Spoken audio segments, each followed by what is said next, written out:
ना तर आता मेंढरा वळूशी वाटतात का? नाही ओळखी वाटत पण ते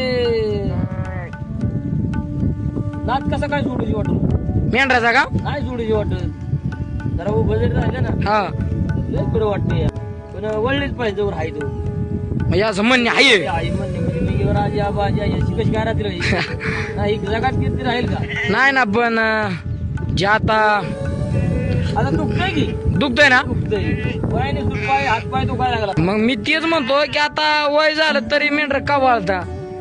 बोलतो पण ते काय झालंय आम्ही पहिल्यापासून करीत आलोय ना पायातलं कॅल्शियम जे आहे ना हा चालून चालून कसं वांगाण का बैलगाडीचं खपत हा. तसं ह्यात पण वांगाण आहे आहे का? हा काय आहे वांगाण आहे गुडघ्यात काही समजा नाही मेलं म्हणजे समजा जाग्यावर राहत या मला वाटतं हाय तर ना हा हा नाद हाय असा कटा